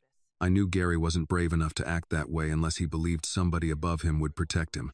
Across the building, Vanessa sat in a closed meeting with 2 regional directors. Stop sending revised files, she said. One director shifted in his chair. You told us to correct reporting errors. I told you to standardize categories. I did not tell you to leave obvious changes in the system history. We used the administrative account, and now the auditors are tracing it. The second director lowered his voice. Should we delete the access logs? Vanessa stared at him. Do you want to turn an internal review into a criminal investigation? No. Then do nothing until I tell you. What about Annie Carter? Vanessa's expression cooled. She is an intern, an 18-year-old girl with no degree. She's the one finding the discrepancies. Because Richard Whitmore placed her in rooms she does not understand. Do you think he knows? He knows enough to be dangerous. Vanessa stood and walked toward the window. Annie's credibility is the problem. Remove that, and every number she touches becomes questionable. Back on the 22nd floor, Annie requested interviews with employees whose files appeared altered. Most refused. One woman agreed to speak by phone but would not give permission to use her name. "I'm 4 years from retirement," she told Annie. "If they fire me, I lose the health plan. The company has rules against retaliation." The woman gave a tired laugh. "Rules don't sit beside you when the medicine bill comes." Annie did not argue. "Did someone ask you to change your statement?" "Yes." "Who?" "I'm not saying." "Did they ask you to sign anything false?" A long silence followed. "They said my complaint had been misunderstood. They wanted me to sign a new summary." "Did you?" "No." "Why not?" "My husband spent 30 years telling our children that a person's name should never sit under a lie." Annie wrote the sentence down. "Would you testify to the auditors?" "I can't stand in front of executives." "You don't have to. You can submit a confidential statement." "Will they protect me?" "I can't promise what I don't control." The woman appreciated the honesty. "Send me the form." After the call, Annie sat quietly. Margaret entered carrying 2 cups of coffee and placed one beside her. "Bad interview?" "Honest interview." "What did she say?" "That she can't afford to be brave." Margaret sat across from her. "Most people can't afford the version of courage praised in speeches." "Then how does anything change?" "Sometimes through one public voice, sometimes through 100 private refusals." She wouldn't sign a false statement. "That matters. It doesn't feel like enough." Silent justice often feels small while it is happening. Annie looked at the growing evidence file. What if Vanessa destroys the rest before we find it? Then we follow what cannot be destroyed. People, money, time, systems that were never designed to tell the same lie together. That evening, Richard called a meeting with legal counsel and Evelyn. "We have enough to suspend Vanessa," he said. "Enough to suspect her," the general counsel replied. "Not enough to prove she personally ordered the changes." She restricted Annie's access. Within her authority, she protected Gary. Through decisions she can claim were delegated.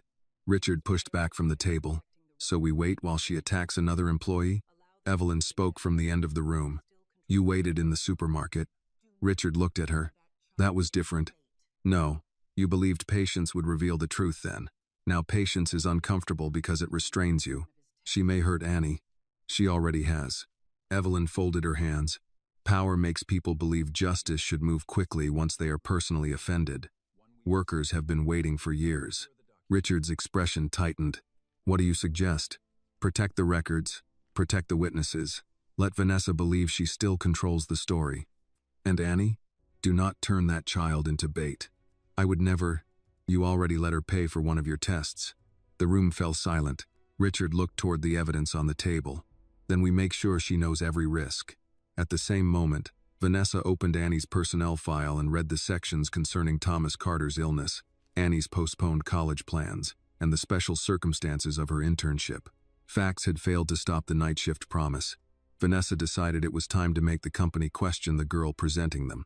The first rumor reached Annie before lunch.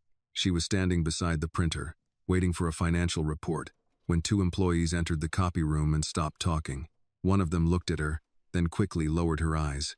Annie collected the pages and left without asking what had been said. By the time she returned to her desk, an anonymous message had appeared on the intern discussion board. Some people earn their place. Others save the right billionaire at the right time. The post vanished 10 minutes later, but not before several employees had shared screenshots. Nathan leaned against Annie's desk. "You should ignore it. That's easy advice when your name isn't in it." "It doesn't use your name. It doesn't need to." Sophie glanced around the floor before lowering her voice. "People are saying Richard created the internship position for you." "He didn't." "I'm telling you what they're saying." "What else?" Sophie hesitated. "Somebody said your father's illness was included in the scholarship request to make the board feel sorry for you." Annie stared at her. "My father's medical history is private." "I know. Then how would anyone here know?" Sophie looked toward the executive offices. "I don't know." Annie did. Her personnel file contained the emergency leave request she had submitted after Thomas's stroke. It also contained notes explaining why she needed overnight hours. and why she had postponed college. Someone had opened that file and turned her family's hardest year into office gossip. Blake approached with his phone in one hand. There's more online. He showed Annie a post from an account with no photograph. EverTrust's newest management star is an 18-year-old stock clerk personally selected by the CEO after a staged discrimination incident. Qualifications no longer matter when a company needs a diversity story. The post included a blurred photograph of Annie entering headquarters. Her face was still recognizable. Where did they get that? She asked. Probably outside the building. Nathan took the phone. This is getting ugly. It was ugly when people were saying it in private, Annie replied. Now it's only visible. Harold called her into his office that afternoon. Margaret was already there. Harold closed the door. Corporate Communications wants to issue a statement. Saying what? That your selection followed an independent review. Annie looked at Margaret. Will they mention the supermarket? Not without your permission, Margaret said. What does Mr. Whitmore want? He wants to defend you publicly. Annie gave a short laugh. That would prove their point. Harold folded his hands. It would also stop some of the speculation. No, it would replace one story with another. Instead of saying I got here because he felt sorry for me, they'll say I stayed because he protected me. Margaret nodded. That was my concern. Harold looked between them. So we say nothing? I didn't say that, Annie replied. Publish the selection process. Show the anonymous scores. Show the requirements. Don't make the statement about me. That may not stop the attacks. It will give people facts. Margaret leaned forward. And what will you do? Finish the project. Harold studied her face. Are you sure? No, but I'm still doing it. When Annie left the office, she found a folded note on her keyboard. Ask Richard how much your courage was worth. She read it once, then placed it inside her notebook. Nathan watched her. You should report that. I will. You don't look upset. I am. You hide it well. That's not the same as handling it well. At home that evening, Thomas was seated at the kitchen table with the anonymous post open on his phone. Annie stopped in the doorway. Who sent you that? Mrs. Bennett. She shouldn't have. She thought I should know. Thomas enlarged the photograph with his right thumb. They followed you outside the building? It could be an old picture. Is what they're saying true? Annie placed her bag down. Which part? That Whitmore picked you. He opened my file after the store incident. Thomas waited. My work was evaluated without my name, she continued. I ranked first. Then why do you sound like you're defending yourself to me? Because everybody else thinks I'm lying. I'm not everybody else. Annie sat across from him. They know about your stroke. His expression changed. How? My employee file. Thomas put the phone face down. So now I'm part of the story. I'm sorry. For what? Getting me sick? For bringing this into the house. You didn't bring it here. Somebody carried it here because they thought hurting you at work wasn't enough. Annie rubbed her eyes. I could leave the program. Thomas was quiet for a moment. Do you want to? I want the noise to stop. That wasn't my question. She looked toward the jar on the counter that still held her college savings. No. Then don't confuse peace with surrender. It wouldn't be surrender if I chose it. That depends on why you choose. Annie leaned back. What if every success I have from now on gets connected to Richard? Then make your work too clear to dismiss. They can still lie. People lied about me too. When? Thomas gave a tired smile. When I worked at the school, a contractor accused me of stealing tools, said I was the only one with keys. What happened? The principal checked the maintenance log. The contractor had signed the tools out himself. You never told me.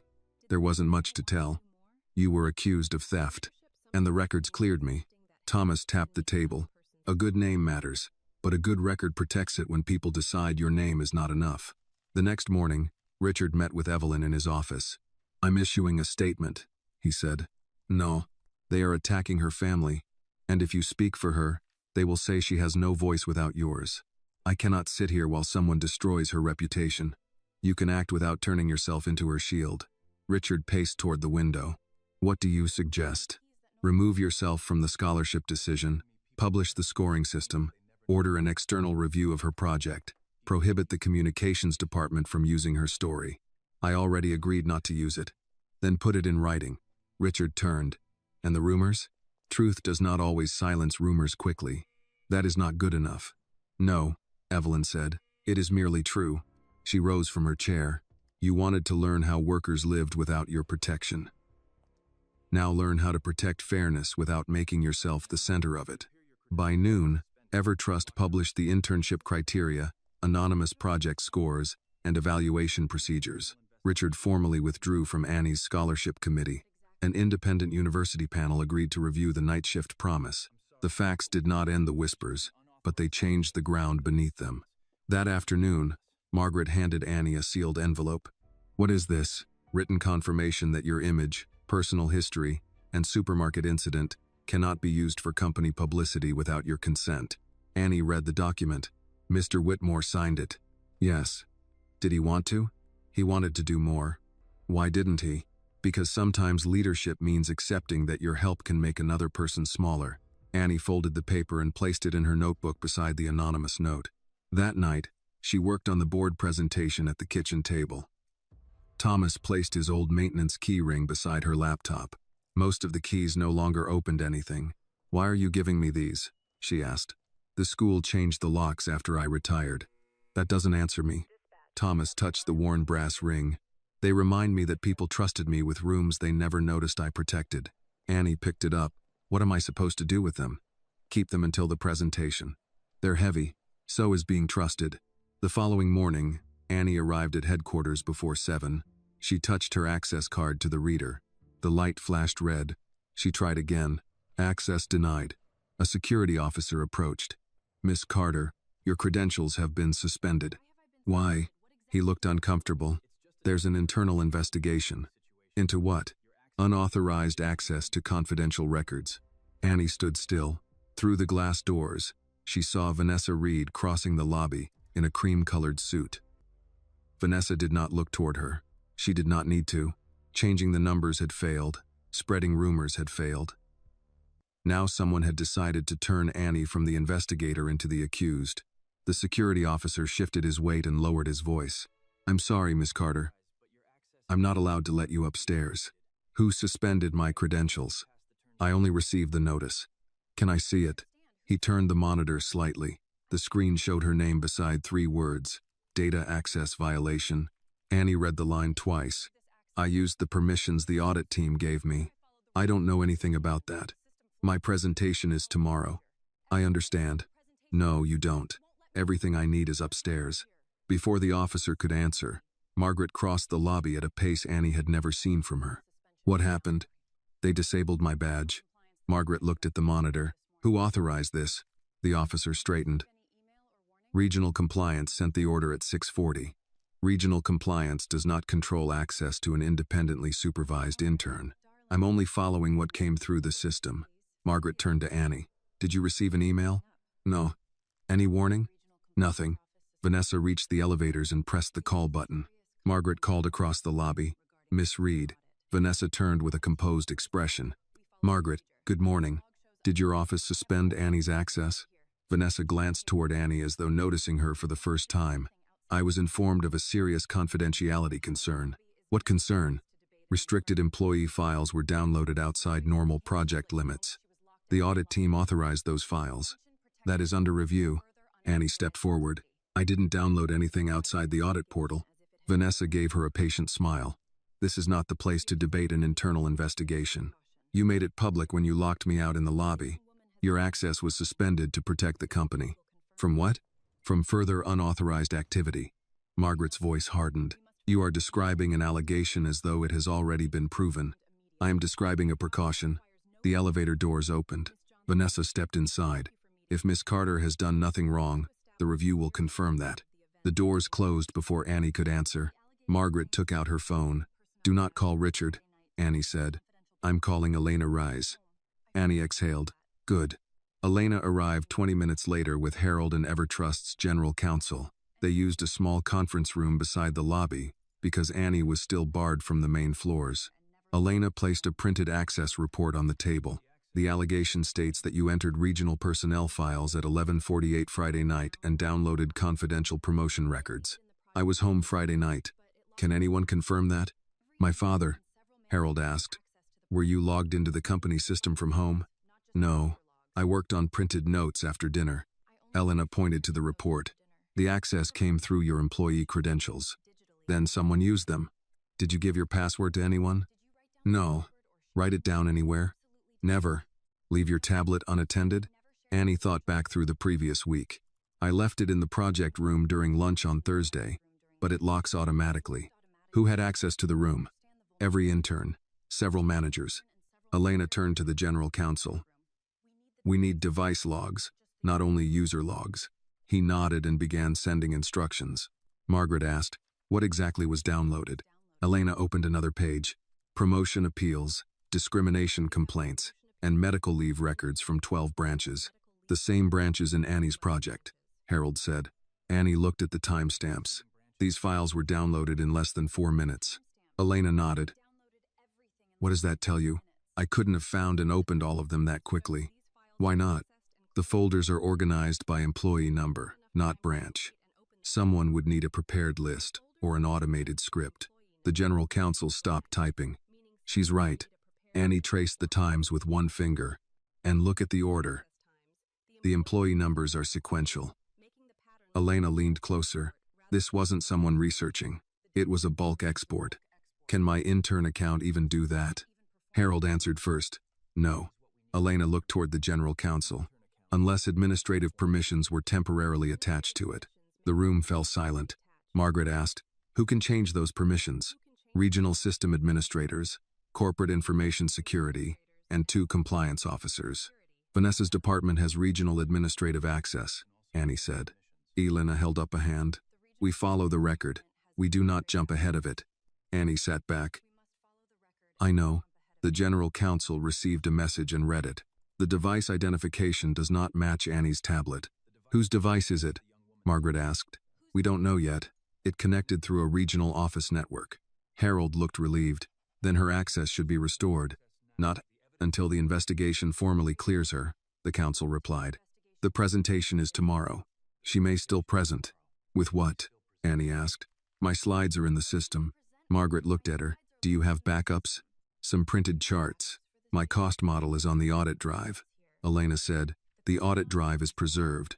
We can provide verified copies, but you cannot edit them while the review is open. Annie closed her eyes for a moment. Her presentation had been planned around live charts, branch comparisons, and projected savings. Now she would have 1 day to rebuild it without access to the files. Harold leaned toward her. We can request a delay. No. Annie, this is not your fault. That won't be the story if I don't show up. Margaret said, a delay would be reasonable. Vanessa will call it proof that I wasn't ready. You do not have to answer every accusation by exhausting yourself. Annie looked down at the old key ring Thomas had given her. It rested beside her spiral notebook. I'm presenting tomorrow. Elena gathered the access reports. Then we will confirm in writing that your evidence was submitted before the disputed login and independently verified. Will that be enough? It will establish that your project was not built from improperly obtained information. And the accusation? We continue investigating. Annie nodded. Then tell me what I'm allowed to use. For the next 6 hours, she worked in the lobby conference room. Harold brought printed audit summaries. Margaret retrieved her approved project binder under supervision. Paul from finance delivered the cost calculations he had signed. Linda from transportation sent written confirmation that Annie's voucher proposal was workable. Even people who had once kept their distance began to help. Blake came downstairs carrying a stack of charts. I printed these before your account was locked. Annie looked at him. Why? I thought Vanessa might restrict the shared folder again. That was smart. He placed them on the table. You don't have to sound surprised.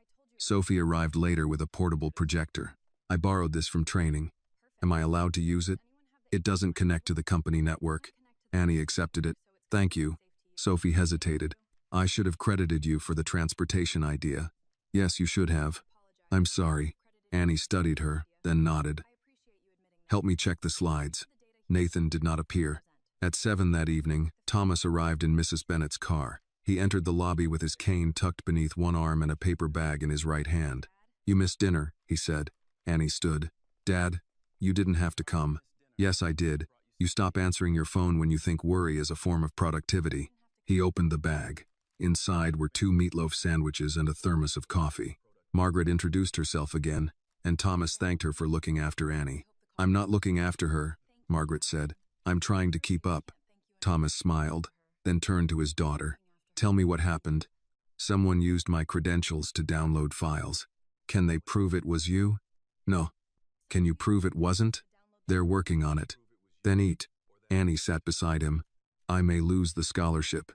You may. I may lose the internship. You may. She stared at him. That's not comforting. I'm not here to comfort you with lies. He placed the old maintenance keys in her palm. You stood beside a stranger when you had no power.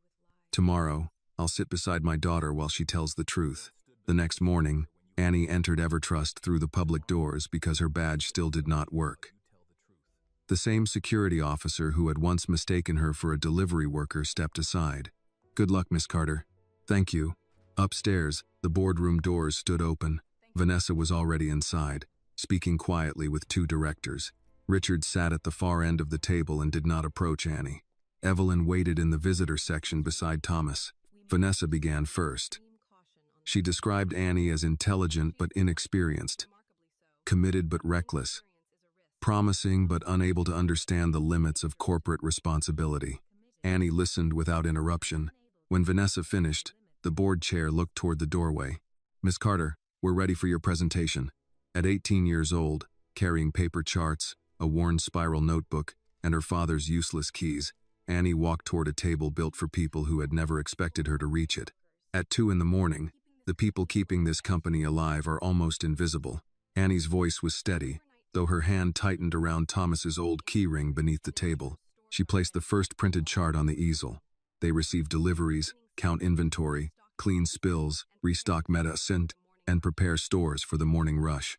Yet they have the highest turnover rate in the company, the fewest promotion opportunities, and the least access to management training. One board member leaned forward. What is the financial effect? Annie changed the chart. Evertrust spends an average of $3,800 replacing one overnight employee. That includes recruiting, background checks, overtime, and basic training. It does not include inventory errors, damaged products, lost customer trust, or the experienced workers who leave because they are tired of training replacements. She pointed to a column of figures. Across the branches reviewed, overnight turnover cost the company more than $4 million last year. A low murmur moved through the room. Vanessa folded her hands. That estimate assumes every departure was preventable. No, Annie said. It assumes 30% were preventable. I used the lowest figure supported by the data. The chief financial officer turned several pages. These calculations were reviewed? Paul Nguyen spoke from the side table. My department verified them. Annie continued. The night shift promise has 10 parts. Predictable schedules, consistent overnight pay, transportation support, emergency medical grants, independent reporting, promotion audits, paid online training, credit for employee improvements, night shift representation, and protection from retaliation. Nathan, seated behind the interns, looked down at his notes. A director near Vanessa interrupted. Transportation alone could become expensive. It could, Annie replied. That is why the plan uses shuttles only at large branches. Smaller locations would use limited rideshare vouchers after public transit stops running. Who designed that model? I did, with cost data from transportation. Linda Brooks lifted her hand. My department confirmed it is workable. Vanessa's expression did not change. Annie moved to the next page. The full pilot would cost less than half of what the 20 branches currently lose through turnover, overtime, injuries, and repeated training. If the program performs at the conservative level in this report, it will recover its cost within 3 years. The board chair removed his glasses. You are 18 years old, Miss Carter. Yes, sir. You expect us to believe you developed this without senior executives doing the work for you? Annie looked toward Richard but did not wait for him to answer. No, sir. I expect you to examine the records showing who created each version. She placed the document log on the table. My calculations were reviewed by finance. My transportation plan was reviewed by transportation. The audit team confirmed my data. Advice improved the project, but the work is mine. Vanessa leaned forward. That confidence is impressive, but confidence is not experience. No, Mom. You have never managed a branch. No. You have never supervised a regional budget. No. You have not even begun college. That is also true. Then perhaps you do not understand the danger of turning every unhappy employee into a corporate crisis. Annie looked at her. I understand what happens when people are afraid to report a real crisis. Vanessa's mouth tightened. This proposal is based on your personal resentment toward one manager. No, Gary Hollis made me notice the problem. The records showed me how large it was. The records you accessed without authorization? The room became still. Elena Ruiz stood. The audit team has completed its preliminary review of that allegation. Vanessa turned toward her. This hearing is about Miss Carter's project. It is also being used to question her credibility, Elena replied. The disputed downloads came from a regional administrative device. They did not come from Miss Carter's tablet, home network, or user permissions. Annie released a breath. Elena distributed copies of the report. Her credentials were attached to a bulk export she did not have authority to perform. The files were downloaded in 4 minutes from an office within regional operations. Vanessa's face remained composed. Then someone misused her account. Yes. That does not establish who. No, Elena said. But it establishes that Annie Carter did not perform the download. The board chair nodded toward Annie. Continue. Annie turned to the final section. While reviewing turnover, I found that the official reports did not match payroll, uniform orders, access badges, injury records, or training attendance. She placed 2 charts side by side. This branch reported 4 overnight resignations. Payroll showed 27. This branch reported no rejected promotion candidates. 14 workers completed management training and were never interviewed. A director frowned. Why would regional reports show different numbers? Because complaints and departures were reclassified. By whom? I can show which accounts made the changes. The audit must determine who gave the orders. Vanessa spoke before anyone else could. An intern is now accusing an entire department of fraud. I am not accusing an entire department, Annie said. I am showing where the numbers changed. Vanessa gave a thin smile. You have a talent for making ordinary administrative corrections sound sinister. Annie looked directly at her. The numbers were changed. The people who suffered from those changes were not. No one spoke. Elena opened another file. The audit confirms systematic alterations across 11 branches. Discrimination complaints were relabeled as scheduling concerns. Involuntary terminations were recorded as voluntary resignations. Promotion applications from Black overnight workers were marked withdrawn despite emails showing the applicants continued requesting interviews. The chair turned to Vanessa. Did your office authorize these changes? Regional managers correct coding errors every week. Did you authorize these? I would need to review each case. Richard rose from his seat. Vanessa looked toward him. Richard, surely we should not allow one intern's interpretation to damage. This is not only her interpretation. His voice ended the sentence. He walked toward the center of the room. Several weeks ago, I entered one of our stores wearing an old coat and work boots. I did not identify myself. The board members looked at one another. Annie remained still. Richard continued. Gary Hollis accused me of stealing bread and milk. He had no evidence. He ordered me onto my knees and threatened force. Vanessa's face lost some of its color. Annie Carter was working that night. She did not know who I was. She believed I was poor, possibly homeless, and unable to help her. Richard placed a small recorder on the table. She stepped between me and the manager. She proved I had not stolen anything. Then she paid for the food with her own wages. He pressed a button.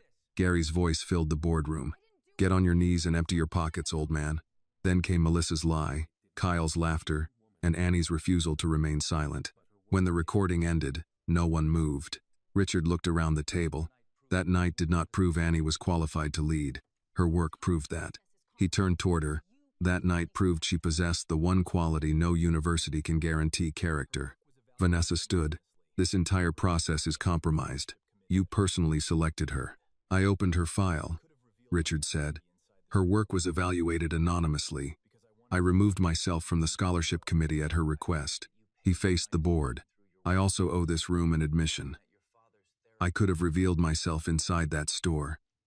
I chose not to because I wanted to see how far the abuse would go. His voice lowered. Annie paid for my decision. Her wages, her father's therapy, and her future were placed at risk while my lawyers waited outside. Evelyn watched him from beside Thomas. Richard continued. Power does not become moral simply because it calls itself an investigation. I was wrong. The admission unsettled the room more than a denial would have. The general counsel placed a final set of documents before the board. These emails were recovered this morning. They include instructions from Vanessa Reed's office to recategorize complaints, delay promotion interviews, restrict Annie Carter's access, and prepare disciplinary action before the credential review was complete. Vanessa stared at the papers. This is being taken out of context. Evelyn rose slowly. A person who protects a company by hurting its people is not protecting the company, she said. She is protecting herself. The board chair called for an immediate vote. Vanessa was suspended pending independent investigation. All regional records were preserved. Previous complaints would be reopened, and affected workers would be contacted. No applause followed. Annie looked toward the names on the evidence list. Denise Walker, Marcus Lee. Employees she had never met. Workers who had stayed silent because medicine, rent, and retirement depended on it. The victory did not feel like defeating Vanessa. It felt like those people had finally entered the room. The board chair asked Annie and Thomas to wait outside while the scholarship decision and pilot program were discussed. In the hallway, Annie's hands began to shake. Thomas reached for her with his recovering left hand. His fingers closed around hers. For the first time since his stroke, his grip felt stronger than her fear. The boardroom doors remained closed for 23 minutes. Annie sat beside Thomas on a bench in the hallway, holding the old key ring in both hands. The metal had warmed against her palm. "You keep checking the clock," Thomas said. "I'm not. You've looked at it 6 times. What if they approve the project but reject the scholarship? Then the project still helps people. What if they reject both? Then you still told the truth in a room that needed to hear it." Annie looked at him. "You always have an answer." "No, I've just had more years to practice sounding calm." His left hand still rested over hers. The grip was weaker now, but he had not let go. At the far end of the hallway, Richard spoke quietly with Margaret. He did not approach. Annie noticed that, and understood. He was giving her space. The doors opened. The board chair stepped out. "Miss Carter, Mr. Carter, we're ready for you." Annie stood. Her knees felt unsteady, but Thomas rose beside her with his cane.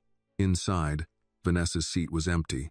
The board chair waited until Annie sat down. "First, the board has approved a 20-branch pilot of the night shift promise." Annie blinked. "The pilot will begin next quarter," he continued. "Its results will be independently reviewed after 12 months. "Which parts were approved?" she asked. "All 10 recommendations, though transportation services may differ by location." Annie glanced toward Linda Brooks, who gave her a small nod. The chair lifted another document. "Second, the scholarship committee has awarded you full tuition, books, housing assistance, and required academic expenses for 4 years at an accredited Georgia university." Thomas lowered his head. Annie turned toward him. His eyes were closed, and his mouth trembled. "Dad, I'm fine," he said, wiping his face. "For once, I mean it." A few board members smiled. Annie looked back at the chair. "Is the scholarship controlled by Mr. Whitmore?" "No. An independent education foundation will administer it." Mr. Whitmore withdrew from the decision. "And if I stop working for EverTrust? The scholarship remains yours as long as you meet the academic requirements." Only then did Annie breathe fully. The chair continued. "You will also remain a paid advisor to the Night Shift Promise while attending college. We are creating a Youth Worker Advisory Council, and we would like you to serve on it. I'd like to read the terms first." Richard's mouth lifted slightly. The chair nodded. "That is a reasonable answer." After the meeting, employees approached Annie one by one. Paul congratulated her. Linda asked when she could begin planning the transportation pilot. Harold shook her hand and told her the presentation had been better without the slides. Blake stopped near the door. "You did well. Thank you. I was wrong about you." Annie studied him. "About what?" He looked uncomfortable. "A lot. That's a start." Sophie hugged her before Annie could decide whether she wanted one. "I'm sorry for taking your idea. You already said that. I wanted to say it where other people could hear." Annie nodded. "That matters more."